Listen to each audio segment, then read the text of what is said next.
I wonder if you know that I know he's lying, right? With it. Well, and by the way, egg prices are supposed to come down, not airplanes. Well, let me say someplace that could really use a lot of cutting.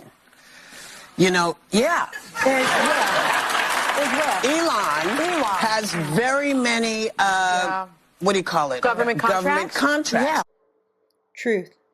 SpaceX is a private company. While SpaceX receives government contracts, it is still a private entity, meaning it does not need direct approval from celebrities, commentators, or the general public to operate. Yeah. I think, because I don't remember, maybe y'all heard it, but I don't remember looking for an armored car. I don't remember asking for her opinion. And I don't remember, I don't care what it looks like. I don't remember asking for it. I don't know why I'm paying for it. Truth. Public funding does not equal public control. While SpaceX receives taxpayer-funded contracts, this is in exchange for services provided, like launching NASA astronauts. Many private companies, including defense contractors, Lockheed Martin, Boeing, etc., operate under the same model. Yeah, I want to know, when did I say, hey, we need another agency next to NASA? Yeah. So when did we start paying for his stuff? You talking about SpaceX overseeing FAA? No. You know that he's going to be cutting NASA. Yeah. Truth. Regulatory approval comes from government agencies. SpaceX must get clearance from organizations like the FAA, Federal Aviation Administration, for launches, and NASA for missions involving astronauts.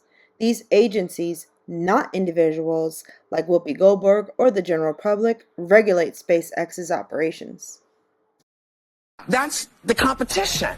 So what is the real deal here? Money. If we want to cut some money, let's cut some of these. Truth. Space exploration is open to all competitors.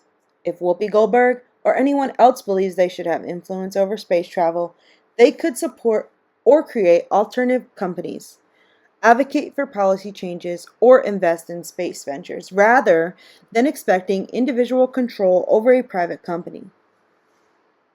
I'm okay with that. Follow the money. Because we have to pay for it. You are paying for everything he sends up that comes back down, that falls back down and breaks up. That's out of our pockets. We'll be right back. Yes, Whoopi Goldberg has indirectly benefited from taxpayer-funded programs, particularly through film and television production incentives. Film production tax incentives. Many U.S. states offer tax credits to attract film and television productions. For instance, Georgia provided up to 40% tax credit for qualifying productions. In 2019, Goldberg starred in Talent is Colorblind, filmed in Savannah, Georgia, which likely benefited from these incentives. Public Broadcasting Service, PBS projects. Goldberg has participated in projects filmed by public money, such as PBS programming. For example, she was featured in the PBS series Finding Your Roots, which explores the genealogy of notable individuals. PBS receives funding through the federal government, so her involvement in such programs means she indirectly benefited from taxpayer money. COVID-19 relief funds. During the COVID-19 pandemic, the U.S. government introduced the PPP, Paycheck Protection Program, to support businesses. While specific information about the VIEW receiving PPP loans isn't publicly available, many media productions applied for and received such funds to retain staff and continue operations. If the VIEW or its production company received PPP loans, Goldberg would have indirectly benefited from this taxpayer-funded program. Gets it wrong once in a while, big deal. So what? I agree with that. That's 10% of the time. It's okay. I actually think it's okay if they run into a stumble here or there, because the project is so massive. The need to cut is so massive. The government is so massive. It's inconceivable that you wouldn't make a mistake here or there. But I think that's acceptable if the greater goal is achieved, which is a smaller government, more efficient government. Even if someone, trim the fat. even if someone died. What? Bro, what are you talking about, man? dies, or even if someone, because Are we're you talking alleging about, that someone has died from this? we don't know. I'm talking about when the rubber meets the road. I'm talking about, for example, Kansas City, 30,000 government employees might be laid off. Stop it. Get some help. It will destroy the economy of Kansas City. That's okay? Why do you say that? Come on now, dog. Come on, man. Because I'm reading what the individuals from Kansas City have been saying, that they're very concerned. What do you think they're going to say when they're going to get whacked? Of course. Are you stupid or something? They're going to say that, but my point is, do we think that's smart? Does to the- live in an American city just go under? How many American cities need a massively oversized federal government to stay afloat? I mean, isn't that says more about the city than the government? But when did we get to the point where presidents are measuring themselves by how many people they put out of work instead of how many people they get jobs Not a for? moment too soon. Yeah, This is crazy. Soon. This is Because absolutely the government and only if ever they're gets big bigger, fat never chickens, smaller. hopefully they lay some eggs and maybe then. You're broke!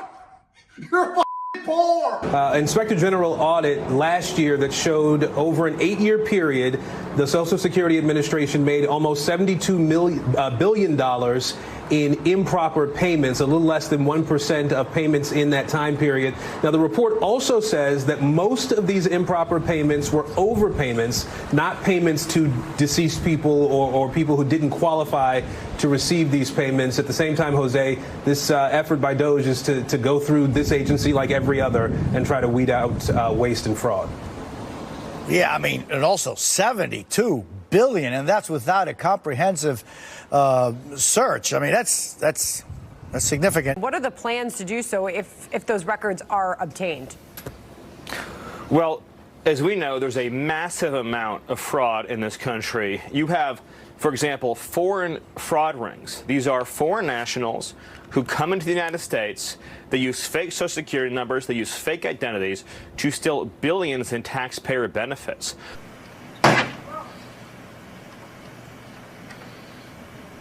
There's no way to know until DOGE gains full access exactly how much money we're talking about. But over a 10-year normal budget window, you could be talking about saving over $1 trillion.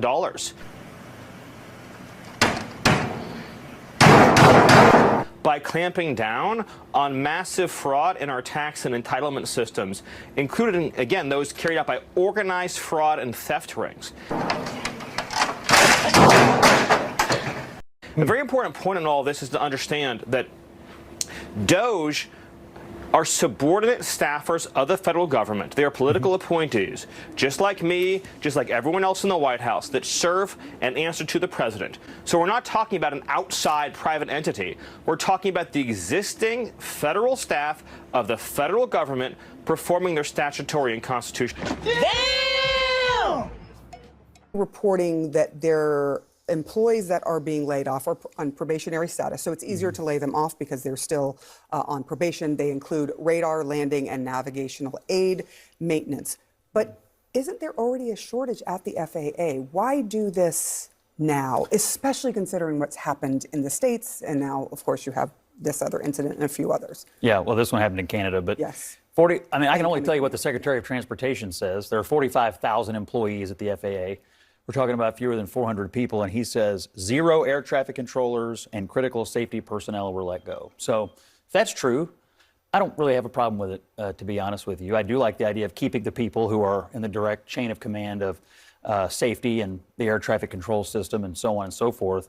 But I have a hard time believing that there is a single government agency that doesn't have a bloat of administrative personnel that we could probably do without. And I think that's why a lot of voters are happy that Donald Trump and Elon Musk are finally going through the federal government and trying to take out some of this bureaucracy that we probably just don't need. So I'm reading to you what Sean Duffy says. He's the Secretary of the Transportation. I have no reason to doubt his. Why you always lying?